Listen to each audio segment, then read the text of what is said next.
位观众朋友们，大家好，欢迎来到洛杉矶华人资讯网的直播现场，我是主播莉亚。随着年龄的增长，很多人开始发现看手机都要拿远一点，看菜单呢开始找光线才能看得清楚，眼睛越来越容易疲劳。那这其实呢是很多人共同经历的问题，那就是老花眼，也就是医学上所说的老视。那在这个人人都离不开手机、电脑的时代，我们用近距离看东西的强度比任何时候都要高，所以老花眼呢已经不再是说七老八十才会有的问题了。很多40岁开始的朋友已经开始明显感觉到阅读视力带来的困扰。那么老花它是什么时候开始的？什么原理啊？有没有办法来提前干预？但老花镜肯定不是唯一的选择。如今呢，像老花药水、激光手术、人工晶体，很多种选择，我们该如何区选？那今天呢，我们非常荣幸邀请到了纽约最有经验的视力矫正中心 Raymond Fong Eye Care 的创始人 Dr. Raymond Fong 邝理中博士来到节目现场。他拥有43年经验，先后毕业于哈佛大学以及康奈尔医学院，来到我们的直播间为我们做一次全面、专业、通俗易懂的简答。那么首先呢，请 Dr. Fong 来跟我们打个招呼吧。Hi, Dr. Fong. Thank you so much for being here today. Oh, happy year of the horse. Yeah. Happy year of the horse. Happy Spring Festival. So, as we introduced before, that more people are using reading vision, and it's very, very important to our life. At what age does presbyopia usually begin, and how does it process? So it usually begins around age 40.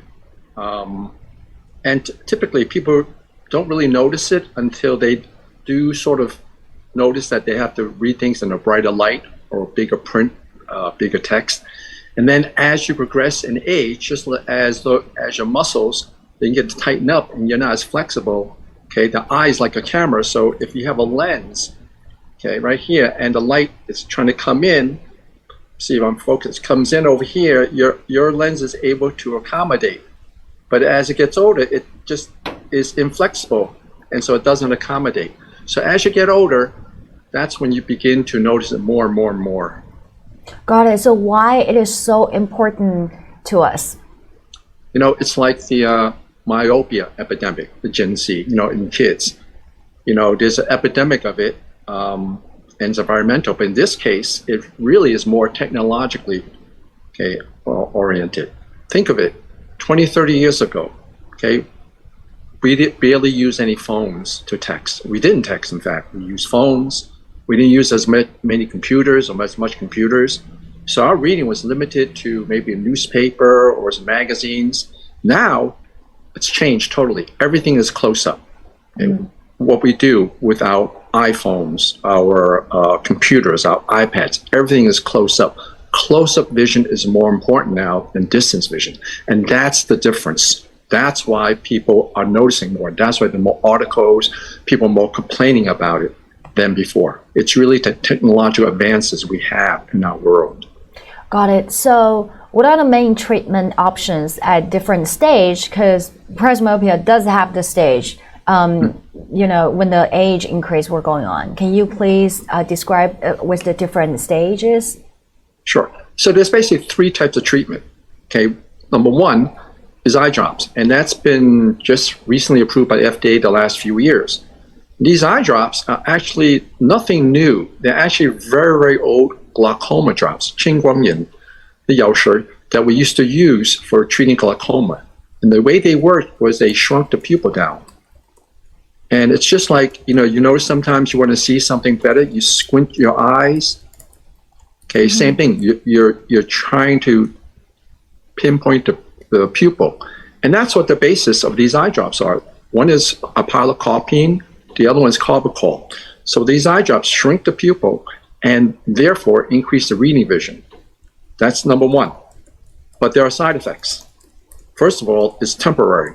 You have to use it once or twice a day. Secondly, it can cause headaches. It can also make things dimmer because your pupil is smaller, so less light comes in. And the reason why you stopped using these glaucoma drops in the past was they cause cataracts as well. It's a lower dosage, but it's the same glaucoma drops we have 30, 40, 50 years ago. The second treatment is, of course, glasses. And if you notice, people now wear the glasses sort of like this. They look at it, then look down, they're peering. Or they have progressive glasses and they're trying to figure out the right spot. Constantly, you see more and more people going like this all the time. So glasses is the other treatment. And the third is either laser surgery, either LASIK for people who are not as short-sighted, and surgery to replace the lens of the eye for permanent solutions.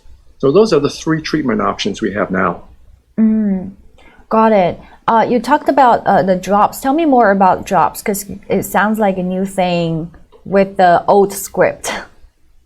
Yes. So basically, they decreased the dosage of the glaucoma drops. And actually, I have many friends who tried it.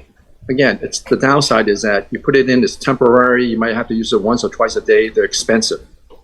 And like I said, they cause a side effect. For example, driving at night. You don't want to drive at night with these eye drops in effect because your pupils are so small, not enough light will get in dark places. Okay, watching a movie, watching TV. So it's really more for reading temporarily for a few hours. So they haven't really taken off. I know there's a new one that just came out about a few months ago. And that, again, is also another type of glaucoma drop. Got it. So based on your opinion, it's like, probably some guy is like really afraid of having surgeries and really have the reading problems, bother them, wanted to have like temporary clear vision for a couple of hours. They could try drops. Otherwise, it's just kind of the new drops with the old formula. Exactly. It's an old medicine that's been around for a long time. Got it. Reformatting it. Exactly. Got it. Thank you.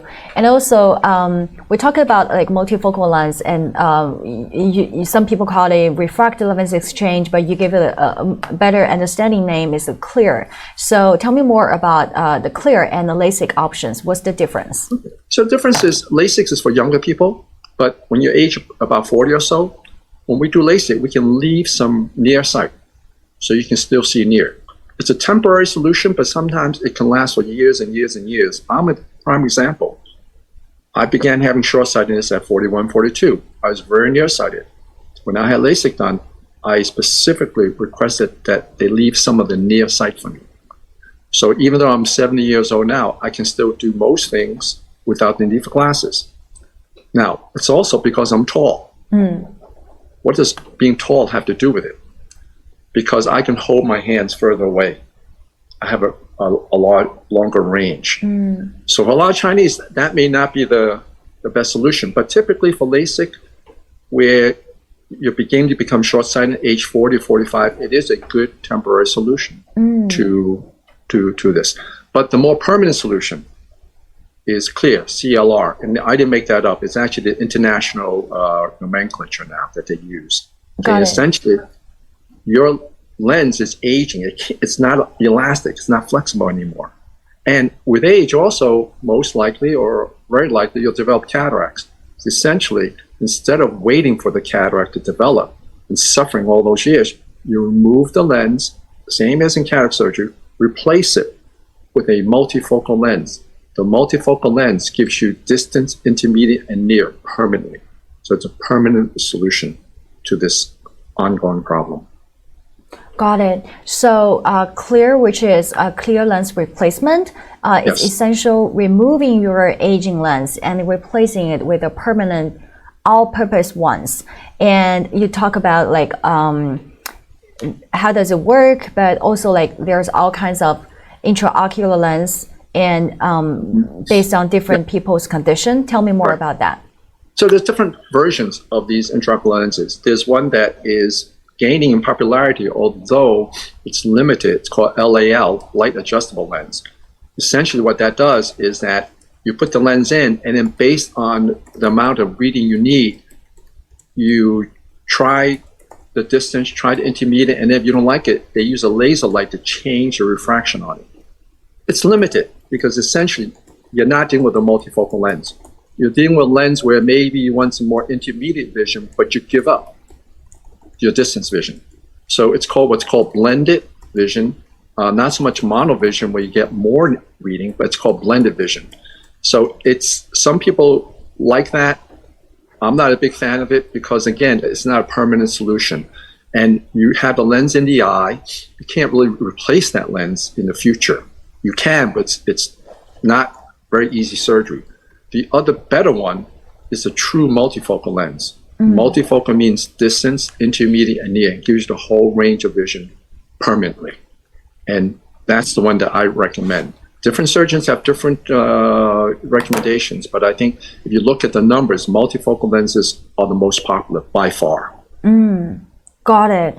And some people may worry about night vision because with the old multifocal lenses, it could be a problem. Like 95% of patients will be happy, but some of them may feel like halos after that. I heard that there's like cutting edge new technology about multifocal lens, new generations. Tell me more about that. What is it? So actually, there's two things. First of all, and I've noticed in my patients, I tell them about glare and halo. In the old lens, it may be 2% to 4%, but actually, if you look, when I ask them more closely, it turns out a lot of them had glare and halo prior to the surgery.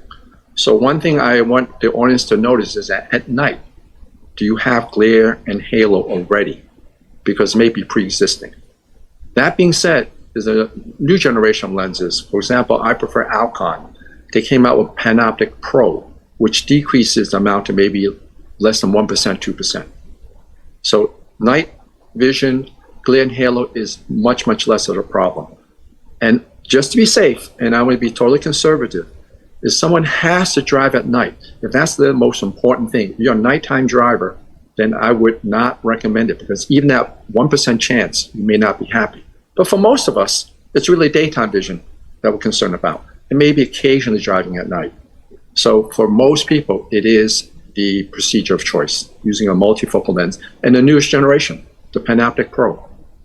Got it. Thank you. So you mentioned about different people's like professions, occupation could matters, and a lot of like Chinese people were in a community would do different kind of like jobs, like nail techs, were computer workers, were engineering, and just like I said, like truck driver, night driver is a popular profession. Could you please break down like different people's professional and daily usual habits will affect their choice?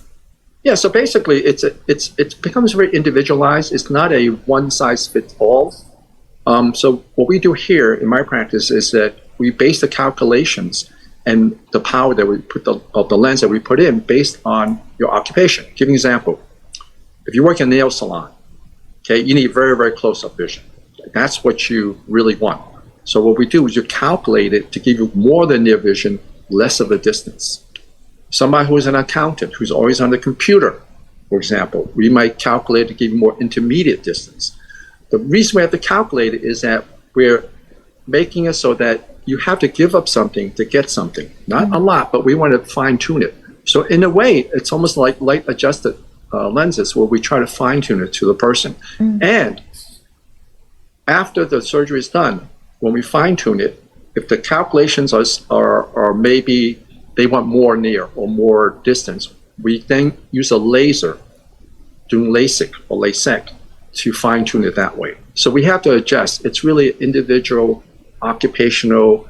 Again, it also depends on how tall the person is, how short the person is, and what they do. It's really, really important to note that when we screen them for this type of procedure. Got it. You said that people around age of 45 is a very different age group of people, because just like you said, it's not one size fits all. It really depends on people's condition.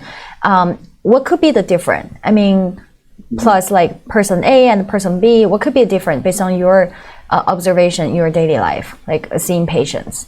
Okay, well, the main thing is how much is the reading vision bothering you? Okay, so 40, 41, that doesn't bother you, but proactively, for example, when I do LASIK, I tell them it doesn't bother you now, but I'm going to make it a little near on one eye. It's called monovision, so that you'll have great vision for intermediate, near, and distance. And at that age, when we do that, like myself, we can adapt to it. We can adapt the length, we can adapt the light, we can adapt to that. People 55 and over, let me tell you, they all complain about near vision. For them, it's really, really a handicap. I mean, for them, it's almost straightforward. Yes, this will definitely help you. The group that's in between 45 to 50, 51, 52, it really varies. Again, in your profession, if you're a nail salon person, yes, this will definitely help you. But I'll give you an example. Right now in our practice, the biggest group of people coming in are people coming in for short-sighted surgery, clear. But I would tell you, we reject half of them. Literally half of them. I'll give you an example. We had 2 sisters from Florida. I did LASIK on them 18 years ago.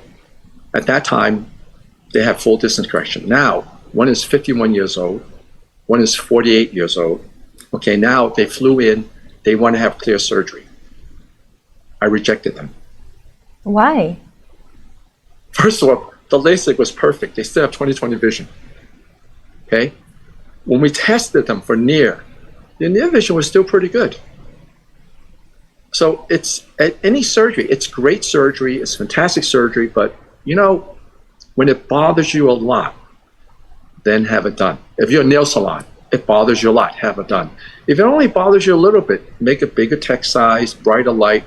And here's the key, and everybody, I think 90% of the people are not aware of this. Whatever you do with the eyes, no matter how much you use the eyes, you may strain them temporarily. It will not affect the power of the eyes. You will not become more short-sighted. So bear that in mind. Because they came in saying, well, you do 2 of us, we have a brother, and we have 2 other relatives, want to have it done. Their main fear was by using reading glasses too much, that they would become more presbyopic, more short-sighted. That's not the case. Not the case. So half the patients, in fact, today someone came in, 20/20 vision. She was nail salon, but she told us she only uses for work occasionally. Most of the time, she's able to do her work. So you have very strong reading capability. And that's the other thing. Everyone's short-sighted power can be different. It's not just dependent on age, dependent on your eyes as well. So we have to screen them carefully to make sure that they really need the surgery. Got it. Actually, just maybe think about you wrote in your business card, like, I ensure every surgery will done by me, like done by Dr. Raymond Fong, because it's not like my student or my son did surgery for me. And actually we'll see each people's case individually, and it will evaluate by you and before they can make the surgical decision. Yeah, we're a family. I don't take it lightly. Okay, I review each and every one, and I do each and every surgery. And a lot of people don't believe that I did it. Okay, it used to be cataract surgery. Like, I have patients coming in the office saying, is he still alive? I thought he passed away. Oh wait, I thought retired. No, I still do each and every one. And it's important to evaluate them and ask the correct questions when you screen for them. Got it. Thank you so much. And we talked about the clear surgery process before, like replacing the lens. You add up on top of the more technology on it. It's called laser-assisted technology. And tell me more about that. Why you wanted to have this, add-on technology on your surgery? Okay, so when I do surgery, I don't do it in the office. Okay, I want the best surrounded, best equipment, the most sterile conditions. I don't want to take any chance at all. So I do it in the surgical center. At the surgical center, we have an anesthesiologist. A little IV sedation, calm you down. Okay, but different people are different. Some people are still very, very nervous. So part of what I do is on the first eye, okay, I do what's called laser assisted. So part of the surgery is done with a laser to soften the lens, to make the proper incision so that it's easier to do the surgery when I actually go in the room and perform the mechanical part. So it's really one of patient confidence and patient anxiety. Okay, it just makes it safer. And then if they're nice and calm, I can do the second eye without the need for laser. But I want all my weapons, all my guns, all my ammunition with me so that I have a choice and option to do everything perfectly. Got it. Thank you so much. Because you remember once you told me your story regarding, like, you don't know what could happen during the surgery process. It could be very wild, and you're going to prepare, no matter how well you prepare, you're going to prepare the worst scenario. You just never know. It's like one of my surgeon's friends told me that, when they asked him, so cataract surgery, for example, is so successful, why do I need to pick you? Most surgeons perform successful surgery. And he had a great answer. He said, remember that Delta flight that had to land in New York in the harbor, most of the time flights are fine. No problem with airplane. But when something goes wrong, you want the most experienced surgeon, the most experienced pilot at the pilot's seat, because you just never know. So you're right. Most of the time it's not a problem, but I can tell you the times are, oh my gosh, I would have never expected it. Right. It's like Captain Sally. I mean, if there's a clear one. sky, it doesn't really matter who's the captain is. Right, but when there's some problem, you can't anticipate until you're there on the table. You want to make sure you have all your guns, all your ammunition, you have your belt suspenders, everything there. Got it. And when we talk about the lens surgery, because there's a new type of lens coming out 3 years ago, it's called ICL lens. I had it personally. It's for people who had like very high prescription. Some people just get confused because ICL lens is different. They said it can be removed, so people confused with the lens options things. Could you please explain what's the difference? Okay, ICL is for young people like you. How old are you? 18 years old? No, I'm 32. Thank you. For young people, essentially people very, very nearsighted who cannot have LASIK because they're so nearsighted, you can't shave off that much of the cornea. And it's wonderful. And the reason you can remove it is if you're not happy with it. Okay, but I'll tell you, rarely do you ever remove it, because these are people so nearsighted, there's no other option for them. That being said, it does not correct short-sightedness. It can be like LASIK. You can undercorrect a little bit. So if you're 40, 41 years old, if you want, you can have, if you're not a candidate for LASIK, you can have EVO and have a little bit of monovision or blended vision where you have some short-sightedness, some nearsightedness to help your short-sightedness. But for people 50, 55 and over, this is not an option. Not an option at all. Okay, so it has to be very clear. I see a young people, multifocal, clear for older people, the permanent solution. Got it. You said permanent. How permanent it can be? Like until they die? Yeah. Give me an example.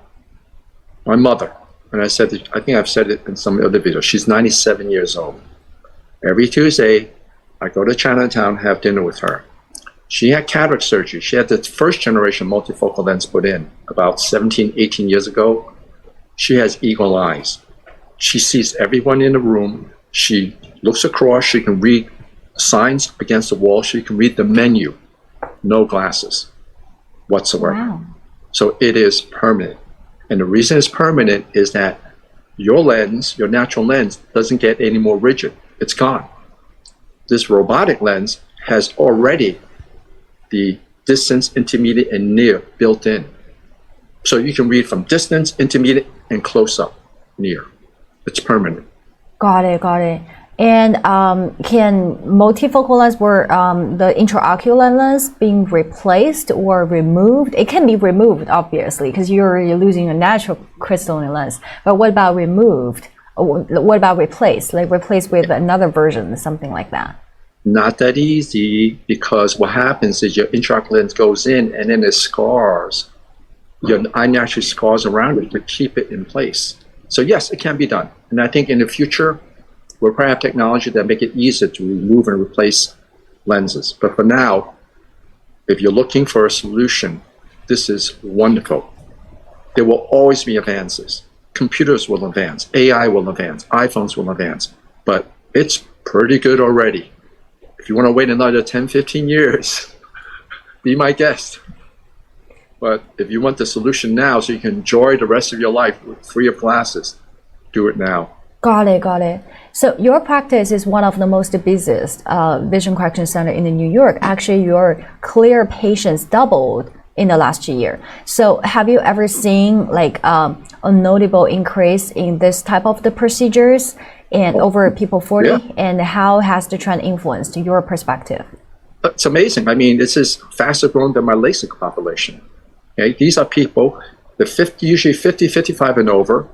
Okay, they fly in. They come in, even from China, Virginia, Seattle, Texas, Boston. They come in from all over because they want the permanent solution to this. It's the fastest growing segment of my market. You know, I would have never thought that this occurs. But again, technology changes, our needs change. And I can understand why, because everything is close up now. Everything has to do with near vision. Got it.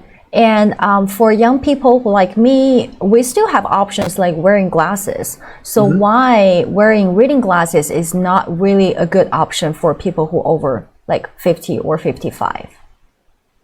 Because it's one thing if you're 40, 41 years old, you might need it occasionally. You're 50 years old, 55 years old, you're like constantly. And then you lose all the glasses. You have glasses all around the house. And anytime you want to see something close, you have to put them on. It becomes more of a handicap.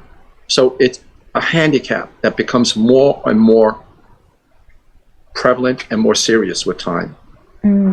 Got it. So we still have 5 minutes left, and I wanted to talk more about ICL lens, since you already done a lot of like ICL lens, probably one of the biggest ICL center in the New York as well. So for ICL lens, you said that most people are very happy for it, and is actually using the Evo Plus, which will be the 6th generation of the type of the lens in China.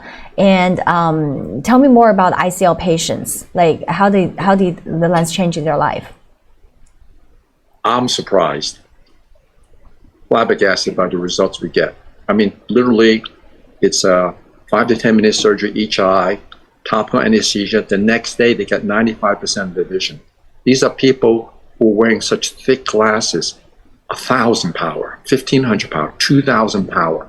Okay, they had no other choice. Okay, and miraculously, the next day, the vision is 20/20, 20/25. It is incredible, incredible technology.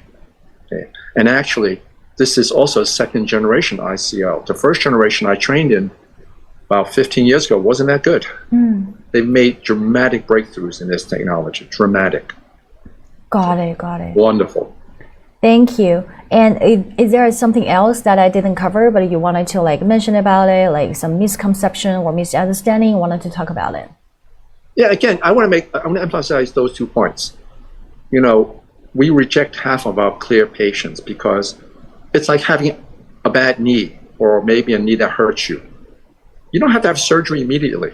You know, you can live with it. It's not that bad. And I say for those patients who have perfect, like the 2 sisters in Florida, perfect 20/20 vision, occasional reading glasses, don't fool around with it now. Do it later when it bothers you. That's number 1. Number 2, just remember, and people are under impression, if I strain my eyes, if I wind up using reading glasses too much, that will make my reading vision worse. It doesn't. Be assured of that. But I guess the 3rd, enjoy life. Don't put off 10, 15 years, 5 years later what you can do now to enjoy full range of vision. Got it. Thank you so much, Dr. Fong, for sharing this like information with us. I guess a lot of people wanted to have a clear vision in the year of horse, and happy Chinese New Year to you. Happy Chinese New Year to you and your audience. Right. Thank you very much for giving me this opportunity. Thank you so much. We wanted to invite you back. Thank you so much. Bye-bye. Bye-bye.